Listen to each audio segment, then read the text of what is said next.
ஆண்டவராகிய இயேசு அவரையும் நான் வாழ்த்துகிறேன். இந்த காலை நேரத்தில் இருக்கும் கிருபையும் சமாதானமும் உண்டாவதாக. அது மட்டும் இல்லாமல் இந்த காலையிலே நாம் சங்கீதத்தை படிக்க இருக்கின்றோம். இந்த சங்கீதத்தை கூட நாம் சரியான முறையிலே நாம் கற்றுக்கொள்ளத்தக்கதாக ஆண்டவர் நமக்கு உதவி செய்வாராக. விசேஷமாக இந்த சங்கீதம் 9ஆம் சங்கீதத்தை நாம் பார்க்கும் பொழுது இது முத்லபேன் அப்படின்ற ஒரு காரியத்தை குறித்து இங்கு சொல்லப்படுகிறது. முத்லபேன் வாத்தியம் என்பதாக சொல்லப்படுகிறது. முத்லபேன் வாத்தியமாகவும் கூட இருக்கலாம், அல்லது ஒரு ராகமாக கூட இருக்கலாம் என்பதாக சொல்லப்படுகிறது. இது ஒரு ராக தலைவனுக்கு ஒப்புவிக்கப்பட்ட தாவீதுடைய சங்கீதம் என்பதாக இங்க போடப்பட்டிருக்கிறது நாம் பார்க்க முடியும். முத்லபேன் ஒரு வாத்தியமாக இருக்கலாம் அல்லது ஒரு ராகமாக இருக்கலாம் என்பதாக பார்க்கப்பட்டிருக்கிறது. இந்த சங்கீதத்தை பார்க்கும் பொழுது முக்கியமாக சொல்லப்படுகின்றதான காரியம் தீமைக்கு எதிரான வெற்றி. யூத பாரம்பரியத்தின்படி இது என்னவாக நம்பப்படுகிறது என்பதாக பார்க்கும் பொழுது, ஒருவேளை தாவீது கோலியாத்தை தோற்கடித்த பின்பு இந்த சங்கீதத்தை எழுதினார் என்பதாக கூட நாம் பார்க்கலாம். அல்லது இந்த சங்கீதம் 9 தாவீது தனது செயல்களுக்காக கர்த்தரை புகழ்வதில் மகிழ்ச்சியை வெளிப்படுத்தும் ஒரு நன்றி உணர்வின் பாடலாக கூட இருக்கலாம் என்பதாக சொல்லப்படுகிறது. மேலும் அவர் இராணுவ வெற்றிகளை கண்டார். ஆண்டவர் அவருக்கு நீதியான ஒரு தீர்ப்பு மற்றும் ஒடுக்கப்பட்டவர்களுக்கு புகலிடமாகவும் கர்த்தர் இருக்கிறார் என்பதை போன்ற கருட்பொருட்கள் இதில் அடங்குகிறது. தாவீதுக்கு விரோதமாக அநேகர் அவர்களுக்கு வந்தார்கள். அதிலே விசேஷமாக சவுல் கூட வந்தார். பக்கத்து நாட்டினவர் அவரை கொல்ல வேண்டும் என்பதாக முயற்சித்தார்கள். அப்பொழுது சில நேரம் அவர் பைத்தியத்தை போல அவர் நாடகம் நடிக்கிறதெல்லாம் நாம் பார்க்க முடியும். ஆகவே அவருக்கு தாவீதுடைய வாழ்க்கையில பார்க்கும் பொழுது அநேக எதிரிகள் அவர்களுக்கு வந்தார்கள். அல்லது அவருடைய மாமனார் அவரை அழிக்க வேண்டும் என்பதாக அவர் நினைக்கும் பொழுது அவர்களிடமிருந்து கர்த்தர் தான் பாதுகாத்தார். இந்த காரியங்கள் எல்லாம் அவர் ஞாபகத்தில் வைத்து இதை எழுதியிருக்க வேண்டும் என்பதாக நாம் பார்க்க முடியும். நாம் இந்த 1ஆம் வசனத்திலே பார்க்கும் பொழுது நம் 1ஆம் வசனத்திலே பார்க்கிறோம், கர்த்தாவே என் முழு இருதயத்தோடும் உம்மை துதிப்பேன், உம்முடைய அதிசயங்கள் எல்லாம் விவரிப்பேன் என்பதாக அவருக்கு ஒரு மகிழ்ச்சியை அவர் இங்கு காட்டுகிறதை நாம் பார்க்கிறோம். மகிழ்ச்சியை, கர்த்தாவே என்னுடைய முழு இருதயத்தோடும் உம்மை துதிப்பேன். நீங்கள் புதிய ஏற்பாட்டிலே பார்ப்பீர்களானால் இயேசு கிறிஸ்து சொல்வார், முழு இருதயத்தோடும் முழு ஆத்மாவோடும் கர்த்தரை சேவியுங்கள் அல்லது ஆராதனை செய்யுங்கள் என்பதாக. தாவீதுடைய வாழ்க்கையில பார்த்தீர்களானால் அவருடைய முழு இருதயத்தோடு அவர் என்ன செய்தார்? அவர் தேவனிலே அவர் களி கூர்ந்தார் என்பதாக நாம் பார்க்க முடியும். தேவனிலே அவர் முழு இருதயத்தோடு களி கூறுகிறதை நாம் பார்க்கிறோம். அது மட்டும் இல்லாமல் உம்மில் மகிழ்ந்து களி கூறுகிறேன் என்பதாக சொல்கிறார். உன்னதமானவரே, உமது நாமத்தை கீர்த்தனம் பண்ணுவேன் என்பதாக. ஆகவே உன்னதத்தில் இருக்கிற தேவன் என்பதாக சாத்தானுக்கும் தெரியும், தாவீதுக்கும் தெரியும். நீங்கள் புதிய ஏற்பாட்டில பார்ப்பீர்களானால், உன்னதமான தேவனுடைய குமாரனே, எங்களை ஏன் சோதனைக்குள்ளாக பிரவேசிக்க பண்ணுகிறீர் என்பதாக சாத்தான் இயேசு கிறிஸ்துவை பார்த்து கேட்கிறதை பார்க்கிறோம். ஆகவே உன்னதமானவர் என்பதை தாவீது நன்றாக அறிந்து வைத்திருந்தார். உன்னதத்தில் இருக்கின்றதானவர், ஒருவரும் சேரக்கூடாத ஒளியிலே இருக்கின்றவர் என்பதாக அவர் தெரிந்து வைத்திருந்தார். என் சத்துருக்கள் பின்னாக திரும்பும்போது உம்முடைய சமூகத்தில் அவர்கள் இடருண்டு அழிந்து போவார்கள் என்பதாக இங்கே இவர் சொல்லுகிறார். அதாவது நீங்கள் பழைய ஏற்பாட்டு தாவீதையும் பார்க்கும்பொழுது, தாவீதுடைய குமாரனாகிய இயேசு கிறிஸ்துவையும் பார்க்கும்பொழுது சில ஒப்புமைகளை நாம் பார்க்க முடியும். நீங்கள் பார்ப்பீர்களானால் தாவீது தன்னுடைய வாழ்க்கையில இயேசு கிறிஸ்து அவர் என்னெல்லாம் செய்ய போகிறாரோ தன்னுடைய வாழ்க்கையிலே ஒரு எடுத்துக்காட்டாக வாழ்ந்து காட்டி இருக்கிறார், ஒரு அடையாளமாக வாழ்ந்து காட்டி இருக்கிறார். ஆகவே சில காரியங்கள் அவர் செய்கின்றதான காரியங்களை சொல்லுகிறதை நாம் பார்க்கிறோம். ஆனால் சில காரியங்கள் தாவீதை பார்க்கும் பொழுது அவருடைய மன கும்புறல்கள், எனக்கு தப்பா பண்ணவங்கள அவன் நாசமா போட்டோம், அழிந்து போட்டோம் அப்படின்லாம் சில பேர் சொல்லுவார். ஆனால் இயேசு கிறிஸ்துவை பார்ப்பீர்களானால் இயேசு கிறிஸ்து சொல்கிறார், சபிக்கிறவர்களை ஆசீர்வதியுங்கள் என்பதாக இயேசு கிறிஸ்து சொல்கிறதை பார்க்கிறோம். நம்ம இன்னொரு வசனத்துல பார்க்கும் பொழுது துதித்தலும் சபித்தலும் ஒரே நாவிலிருந்து புறப்படக்கூடாது என்பதாக சொல்லுகிறதையும் பார்க்கிறோம்.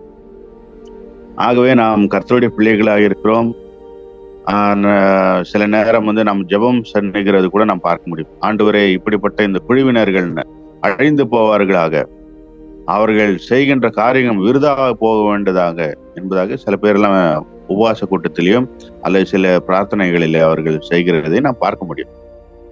ஆனால் இயேசு கிறிஸ்து நமக்கு என்ன சொல்லுகிறார்? சபிக்கிறவர்களை ஆசீர்வதியுங்கள், அவர்களுக்காக நாம் ஜெபம் செய்ய வேண்டும், அவர்கள் மனம் திரும்ப வேண்டும், அவர்கள் சாத்தானுடைய சூழ்ச்சியில் இருந்து அவர்கள் வெளிவர வேண்டும் என்பதற்காக நாம் ஜெபிக்க வேண்டும் என்பதாக இயேசு கிறிஸ்து சொல்லி காட்டுகிறார். ஆனால் தாவீது இங்க இடரின்றி அழிந்து போவார்கள் என்பதாக சொல்கிறதை பார்க்கிறோம். அதை நாம் நியாய தீர்ப்பினுடைய நேரத்தில் பார்க்கும் பொழுது அவர்கள் அழிந்து போகிறதே கூட நாம் தெரியும். ஆனால் நம்முடைய வாயாலே நாம் சபிக்க கூடாது என்பதை இயேசு கிறிஸ்து சொல்லிக் கொடுக்கிறார். நீர் என் நியாயத்தையும் என் வாழ்க்கையும் தீர்த்து நீதி உள்ள நியாயாதிபதியாய் சிங்காசனத்தில் மேல் வீற்றிருக்கிறீர் என்பதாக சொல்லுகிறார்.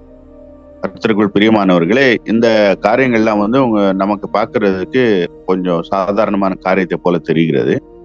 ஆனால் இயேசு கிறிஸ்துனுடைய 2ஆம் வருகையை குறித்து கூட இவர் இந்த தீர்க்க தரிசனமாக சொல்லுகிறதை பார்க்கிறோம். வானத்திலேயும் அவர் சிங்காசனத்திலே தான் உட்கார்ந்து இருக்கிறார். 2வது அவர் நியாயாதிபதியாக, நீதி உள்ள நியாயாதிபதியாக இயேசு கிறிஸ்து திரும்பி வரும் பொழுதும் கூட அவர் சிங்காசனத்தில் அமர்ந்து இருப்பார் என்பதை நாம் வெளிப்படுத்தின விசேஷங்களிலே நாம் பார்க்கிறோம். அந்த காரியங்களை நாம் பார்க்கிறோம். ஆண்டவரை குறித்து இவர் ஒரு ராஜாவாக இருந்ததினால் தேவனையும் கூட ஒரு பெரிய ராஜாவாக, ராஜாதி ராஜாவாக அவர் பார்க்கிறதை நாம் பார்க்கிறோம்.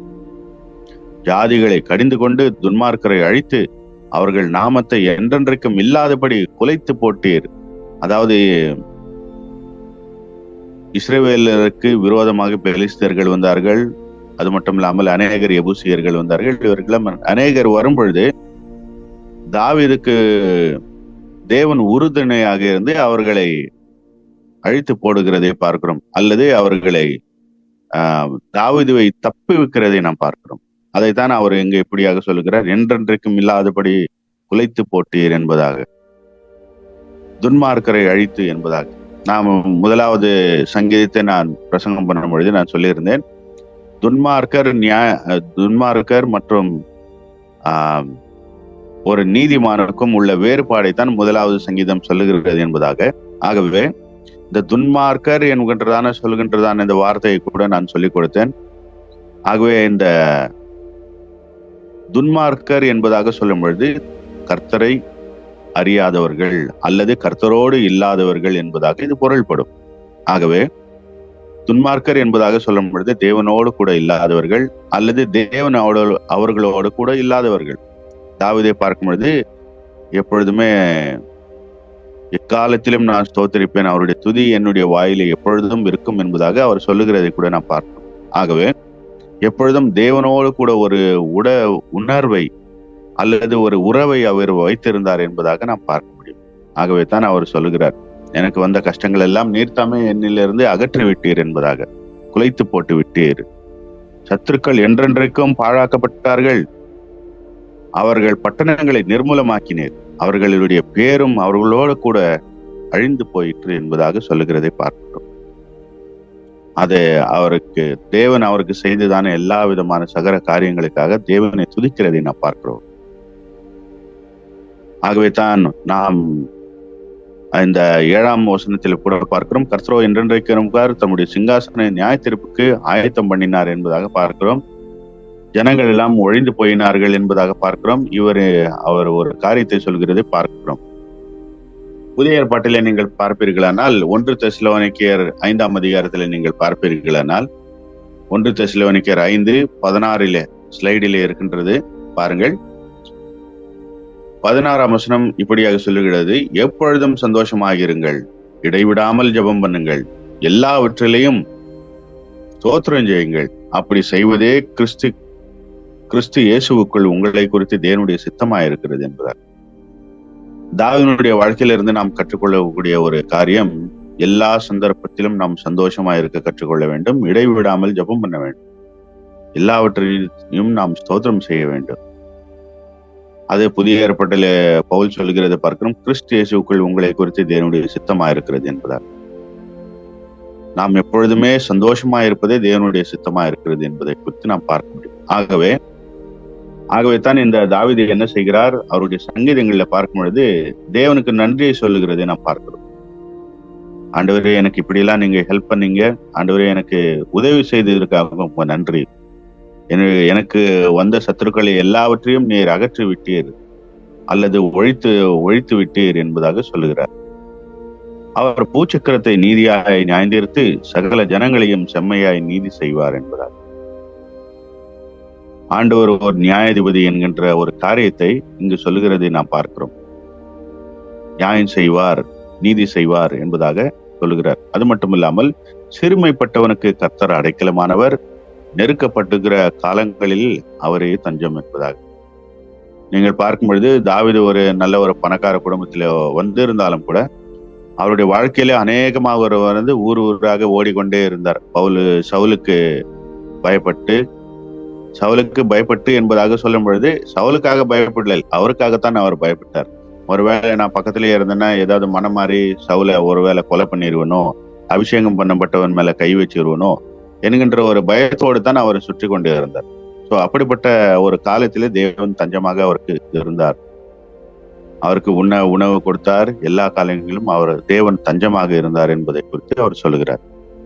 கர்த்தாவே, உம்மை தேடுகிறவர்களை நீர் கைவிடுகிறதில்லை, ஆதலால் உமது நாமத்தை அறிந்தவர்கள் உம்மை நம்பி இருக்கிறார்கள்.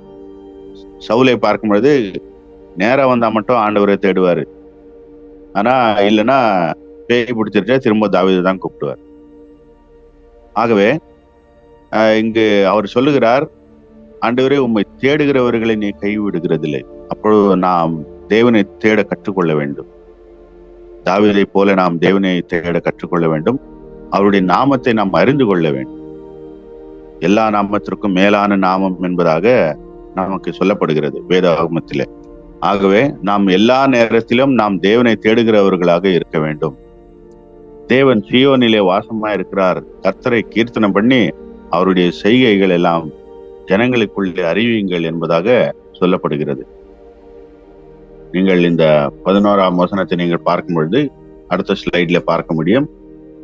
9:11 சீயோனிலே வாசமா இருக்கிற கர்த்தரை கீர்த்தனம் பண்ணி அவர் செய்கைகளை ஜனங்களுக்குள்ளே அறிவியுங்கள்.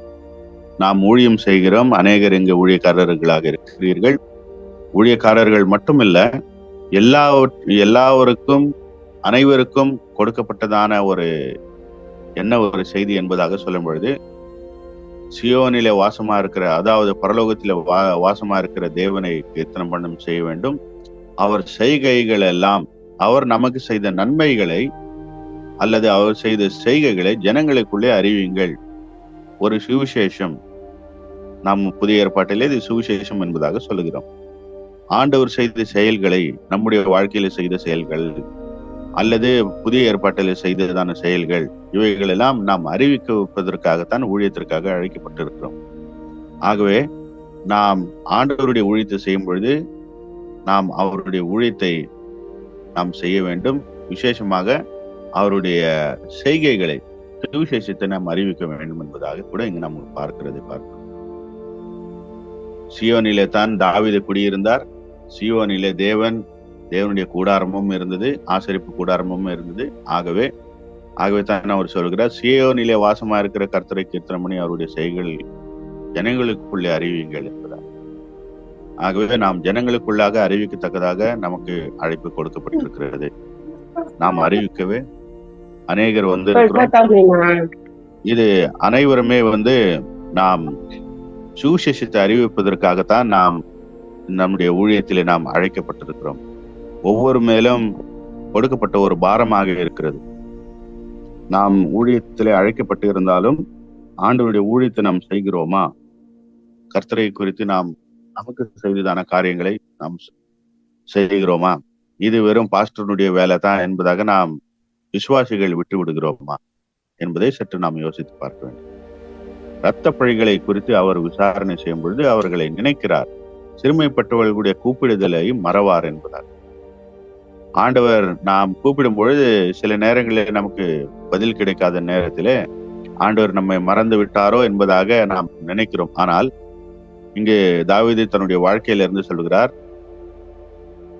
அவர் விசாரணை செய்யும் பொழுது அவைகளை நினைக்கிறார், சிறுமைப்பட்டவர்களுடைய கூப்பிடுதல்களை கேட்கிறார் என்பதாக நாம் பார்க்கிறோம். மரண வாசல்களிலிருந்து என்னை தூக்கி விடுகிற கர்த்தாவே, நான் உம்முடைய துதிகளை சீயோனின் குமாரத்தியின் வாசல்களிலே விவரித்து உம்முடைய ரட்சிப்பினால் களி கூறும்படிக்கு தேவரீர் எனக்கு இறங்கி என்னை பகைக்கிறவர்களால் எனக்கு வரும் துன்பத்தை நோக்கி பாரும் என்பதார்.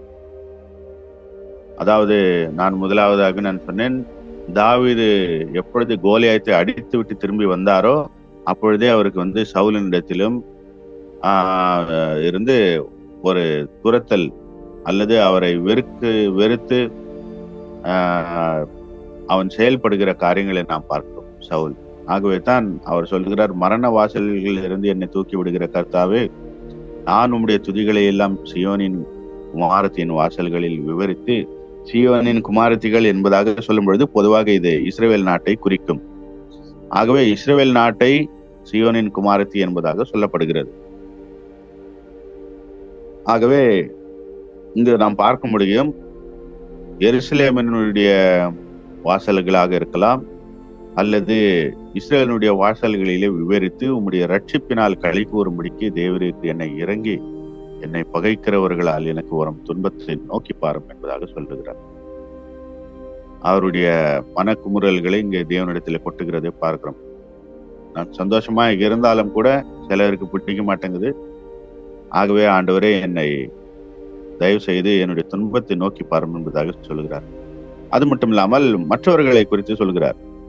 மற்ற ஜாதிகளாக இருக்கலாம் அல்லது நாட்டினவர்களை பார்த்து சொல்லுகிறார், ஜாதிகள் தாங்கள் வெட்டின குழியிலே தாங்களே விழுந்தார்கள், அவர்கள் மறைவாய் வைத்த வலையிலே அவர்களுக்கு காலே அகப்பட்டு கொண்டது என்பதாக. அதாவது கண்ணி வைப்பதை குறித்து சொல்லுகிறார். அநேகர் எனக்கு கண்ணி வைக்க நினைச்சாங்க, இருந்தாலும் அவர்கள் வெட்டின குழியிலே அவர்களே விழுந்தார்கள் என்பதாக. அல்லது அவர்கள் வைத்த அந்த கண்ணியிலே அவர்களுடைய கால்களே மாட்டிக்கொண்டது என்பதாக இங்கு சொல்லுகிறதை நாம் பார்க்கிறோம். ஆகவே வேதவசனம் நமக்கு சொல்கிறது, உனக்கு விரோதமான ஆயுதம் வாய்க்காதே போகும் என்பதாக வேதவசனத்திலே பார்க்கிறோம். ஆகவே நமக்கு மற்றவர்கள் கண்ணி வைத்தாலும் சரி, அல்லது சில பேர் சொல்லுவாங்க சூனியம் வச்சுட்டாங்க என்பதாக, ஒருவேளை அப்படி வைத்தாலும் கூட ஆண்டவர் நம்ம அதில இருந்து காப்பாற்றுகிறவராக காணப்படுகிறார். தாவீதை காப்பாற்றின தேவன், தாவீதின் குமாரன் நம்மையும் காப்பாற்ற வல்லவராக இருக்கிறார். கர்த்தர் தாம் செய்த நியாயத்தினால் அறியப்படுகிறார். துன்மார்க்கன் தன் செய்கையிலே சிக்கி கொண்டான் என்பதாக சொல்லுகிறதை பார்க்கிறோம். திரும்பவும் இங்கு துன்மார்க்கரை குறித்து சொல்கிறார். கர்த்தரை அறியாதவர்கள் என்ன செய்கிறாராம்? தங்களுடைய கைகளின் செய்களினாலே சிக்கி கொண்டார்கள். என்கிட்ட யுத்தம் பண்ணாங்க, நாங்க பெரிய எங்களுடைய கடவுள் தான் எங்களை காப்பாற்றுவார்கள் என்பதாக சொல்லி கொண்டு வந்தார்கள். ஆனால் அவர்கள் உம்முடைய கையில சிக்கி கொண்டார்கள் என்பதை அவர் சொல்லுகிறதை நாம் பார்க்கிறோம். அடுத்தது இந்த 17வது வசனத்திலே ஸ்லைட்ல பார்க்கும் பொழுது, துன்மார்க்கரும் தேவனை மறக்கிற எல்லா ஜாதிகளும் நரகத்திலே தள்ளப்படுவார்கள் என்பதாக சொல்லப்படுகிறது. அதாவது துன்மார்க்கர் என்பதாக சொல்லும் பொழுது நான் முதலாவதாக சொன்னது கூட தேவனை அறியாதவர்கள், தேவனோடு இல்லாதவர்கள் என்பதாக பொருள். அப்போ தேவனோடு இல்லாதவர்கள் அல்லது தேவனை அறியாதவர்கள், தேவனை மறக்கிற எல்லா ஜாதிகளும் நரகத்திலே தள்ளப்படுவார்கள். இது ஒரு தீர்க்க தரிசனமாக நமக்கு காணப்படுகிறது அல்லவா? நாம் பார்க்கிறோம், கர்த்தரை அறியாதவர்கள் எரி நரகத்திலே தள்ளுண்டு போவார்கள் என்பதாக வேதவசனம் சொல்லப்படுகிறது. ஆகவே இது நாம் தேவனோடு கூட இருக்கிறோமா, அல்லது துன்மார்க்கராக இருக்கிறோமா, அல்லது கர்த்தரை அறியாதவர்களாக இருக்கிறோமா, அல்லது தேவனோடு கூட இருக்கிறோமா, அல்லது தேவன் நம்மோடு கூட இருக்கிறாரா? நீங்கள் ராஜாக்கள் புஸ்தகத்திலே நாளாகம புஸ்தகங்களை நீங்கள் பார்க்கும் பொழுது கர்த்தர் ராஜாவோடு இருந்தார், கர்த்தர் தாவீதோடு இருந்தார், கர்த்தர் சாலமோனோடு இருந்தார் என்பதாக சில வசனங்களை நீங்கள் படிக்க காண்பீர்கள். ஆகவே நாம் தேவனோடு கூட இருக்கும் பொழுது நமக்கு நரகம் கிடையாது. தேவனை அறியாமல் இருக்கும் பொழுது அறியாதவர்கள் என்ன செய்வார்கள்? தேவனை பகைப்பார்கள், தேவனுக்கு விரோதமான காரியங்களை செய்வார்கள். தேவனுக்கு விரோதமான காரியங்களை செய்கிறவர்களை நரகத்திலே தள்ளுண்டு போவார்கள் என்பதாக வேதவசனம் நமக்கு சொல்லி தருகிறது. அந்த காரியத்தை நாம் பார்க்கிறோம். அடுத்தது பார்ப்பீர்களானால் 18ஆம் வசனத்தில் நீங்கள் பார்க்கும் பொழுது, எளியவன் என்றென்றைக்கும் மறக்கப்படுவதில்லை, சிறுமைப்பட்டவர்களுக்கு நம்பிக்கை ஒருபோதும் கெட்டு போவதில்லை என்பதாக சொல்லப்படுகிறது. சில நேரங்களில் ஊழியக்காரராக இருக்கிறவர்கள் நாம் சில நேரங்களில் நினைக்கலாம், ஆண்டவர் என்னுடைய ஊழியத்துக்கு வந்துட்டோம், ஒருவேளை ஆண்டவர் என்ன மறந்துட்டாரோ, என்னுடைய வாழ்க்கையில எந்த ஒரு நன்மையும் இல்லை என்பதாக நீங்கள் நினைக்கலாம். ஆனால் வேதவசனம் சொல்லுகிறது, எளியவன் என்றைக்கும் மறைக்கப்படுவதில்லை, சிறுமைப்பட்டவர்களுக்கு நம்பிக்கை ஒருபோதும் கெட்டு போவதில்லை என்பதாக. எழுந்தருளும் கர்த்தாவே, மனுஷன் பலன் கொள்ளாதபடி செய்யும் ஜாதிகள் உம்முடைய சமூகத்திலே நியாயம் தீர்க்கப்படக்கடவர்கள் என்பதாக சொல்லுகிறார். அதாவது நான் முதலாவதாக நான் சொன்னேன், அது சில காரியங்களை செவிப்பதை போல நமக்கு காணப்படும். ஆகவே நாம் இப்படிப்பட்ட காரியங்களை நாம் புதிய ஏற்பாட்டிலே நாம் உபயோகிக்க முடியாது. ஜாதிகள் உம்முடைய சமூகத்தில் நியாயம் தீர்க்கப்படவர்கள் ஒழிந்து போவார்கள், இப்படிலாம் நாம் சொல்ல முடியாது. எழுந்தருளும் கர்த்தாவே என்பதாக நாம் சில காரியங்களை நாம் சொல்ல முடியாது. ஏனென்றால் ஆண்டவர் அனைவருக்காகவும் மரித்து இருக்கின்றார். நாம் பாவிகளாய் இருக்கையிலே கிறிஸ்து இயேசு நமக்காக மரித்தாரே என்பதாக நாம் பார்க்கிறோம். ஆகவே ஆண்டவர் நமக்கு மரித்ததினாலே நாம் மற்றவர்களை நாம் குற்றம் சாட்ட முடியாது, அல்லது அழிந்து போவார்கள், நாசமாக போய்விடுவார்கள் என்பதாக சொல்ல முடியாது. ஏனென்றால் அவர்களுக்காகவும் கிறிஸ்து மரித்து இருக்கிறார். ஆகவே ஜாதிகள் தங்களை மனுஷர் என்று அறியும்படிக்கு அவர்களுக்கு பயம் உண்டாக்கும் என்பதாக சொல்கிறார். நீங்கள் பார்க்கும் பொழுது நம்ம பழைய ஏற்பாடாக இருக்கலாம், மற்ற பிற மதங்களில பார்க்கலாம், மனுஷரை பயமுறுத்தி தான் அவர்கள் ஆண்டவரை ஆராதனை செய்கிறதை பார்க்கிறோம். ஆனால் நாம் தேவன் மேல் வைத்திருக்கின்ற மரியாதையின் மூலமாக ஆண்டவருக்கு பார்த்து பயம் உண்டாக்கும் என்பதாக சொல்லும்போது மரியாதை கலந்த ஒரு பயத்தோடு தான் நாம் ஆண்டவரை சேவிக்கிறோம். ஆனால் மற்ற ஜாதிகள் எப்படி செய்கிறார்கள் என்பதாக பார்க்கும்போது நமக்கு நன்றாக தெரியும். அவர்கள் வைத்திருக்கின்றது ஆயுதங்களாக இருக்கலாம், அல்லது அவர்களை பார்த்த ஒரு ஆக்ரோஷத்திலே கடவுள் நமக்கு ஏதாவது செஞ்சிருவாரோ, கடவுள் நமக்கு கண்ணு குத்திடுவாரோ என்பதாக சில நேரங்களில் அவர்கள் நினைத்து பயம் உண்டாக்குறதையும் நாம் பார்க்கிறோம். அப்படி ஒரு காரியத்தை தான் இங்கு தாவீது சொல்லுகிறார், அவர்களுக்கு பயம் உண்டாக்கும் கர்த்தாவே என்பதாக. கர்த்தருக்குள் பிரியமானவர்களே, நாம் இந்த வசனங்களிலிருந்து நாம் பார்த்தோம், தாவீதுடைய வாழ்க்கையிலிருந்து நாம் என்ன பார்க்கிறோம்? முக்கியமாக நாம் பார்க்கும் பொழுது அவர் தேவனை மகிமைப்படுத்துகிறதை நாம் பார்க்கிறோம். தேவனை மகிமைப்படுத்துகின்றதான காரியங்கள். அது மட்டும் இல்லாமல் அவர் வேதாகமத்திலே நாம் 1 தெசலோனிக்கேயர் 5ஆம் அதிகாரத்தில் சொல்லப்பட்டுகிறது போல எப்பொழுதும் கர்த்தருக்குள் சந்தோஷமாயிருங்கள், இடைவிடாமல் ஜெபம் பண்ணுங்கள் என்பதாக. நமக்கு துன்பம் வரும்பொழுதும் எல்லாவற்றிலும் நாம் தேவனுக்கு ஸ்தோத்திரம் செய்ய நாம் கற்றுக்கொள்ள வேண்டும். தாவீதை போல சில நேரங்களில் நாம் தாவீதை போல சில கம்ப்ளைண்ட்ஸ் பண்ணாலும் சரி, நாம் அதிகமாக நாம் தேவனை இடைவிடாமல் ஸ்தோத்திரம் செய்யத்தக்கதாக நாம் கற்றுக்கொள்ள வேண்டும்.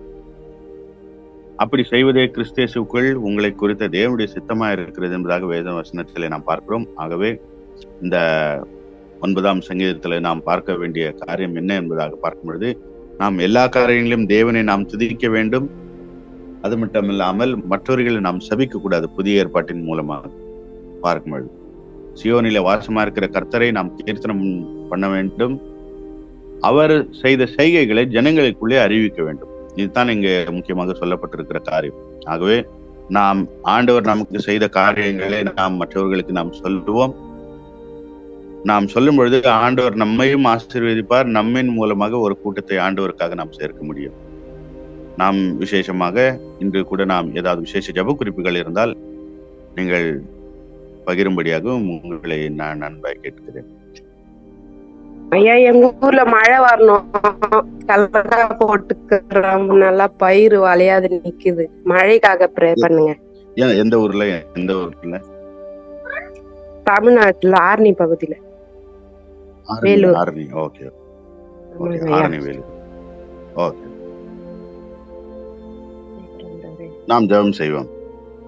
வல்ல ஆண்டவரே, இந்த காலை நேரத்திலும் கூட நாங்கள் ஜெபிக்கின்றோம். ஆண்டவரே, சியோனில் வாசமா இருக்கிற கர்த்தரை கீர்த்தனம் பண்ணி அவருடைய செய்கைகள் எல்லாம் நாங்கள் ஜனங்களுக்குள்ளே அறிவிக்கும்படியாக எங்களை நீர் ஊழியத்திற்கு அழைத்து இருக்கிறீர் ஆண்டவரே. அது மட்டும் இல்லாமல் நாங்கள் எப்பொழுதுமே நாங்கள் உமக்காக ஜெபம் பண்ண வேண்டும், இடைவிடாமல் ஜெபம் பண்ண வேண்டும், சந்தோஷமாக இருக்க கற்றுக்கொள்ள வேண்டும், எல்லாவற்றிலும் நாங்கள் ஸ்தோத்திரம் செய்ய வேண்டும் என்பதாக நீர் எங்களுக்கு கற்றுக் கொடுத்தீர்.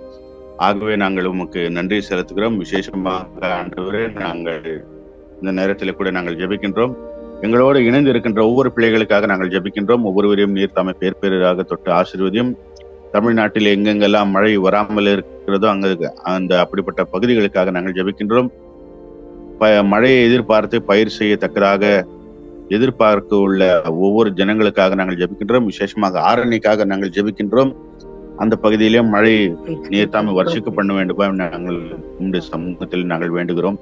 ஆண்டவரே, விசேஷமாக எங்கெல்லாம் தமிழ்நாட்டில் அநேக பகுதிகளிலே குடிநீருக்கும் பயிர் செய்வதற்கும் மிகவும் கஷ்டப்படுகிறார்கள், அங்கெல்லாம் தேவன் உம்முடைய சித்தத்தின்படி அங்கு மழையை வர்ஷிக்க பண்ணத்தக்கதாக நாங்கள் ஜெபிக்கின்றோம்.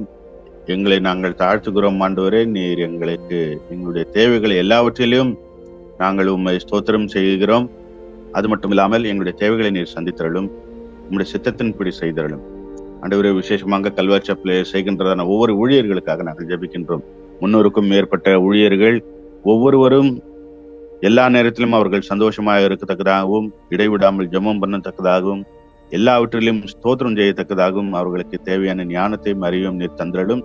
அவருடைய குறைவுகள் எல்லாம் கிறிஸ்தேசுக்குள்ளாக நிறைவாக்கும். எங்கெல்லாம் பில்டிங் கட்டுக்கொண்டு இருக்கிறார்களோ அங்கெல்லாம் உங்களுடைய கரம் அவர்களோடு கூட இருந்து வழிநடத்த வேண்டும் சமூகத்தில் வேண்டிக் கொள்கின்றோம்.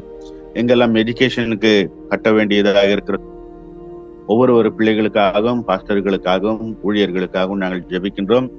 அவருடைய உள்ளங்களையும் இல்லங்களையும் நீர் ஆசீர்வதியும். ஆண்டவரே, எஜுகேஷனுடைய குறைபாடுகளாக அல்லது பண பற்றாக்குறையாக இருக்கின்றவர்களுக்கு நீர் தாமே பரத்திலிருந்து தர வேண்டும் சமூகத்தில் வேண்டிக் கொள்கின்றோம்.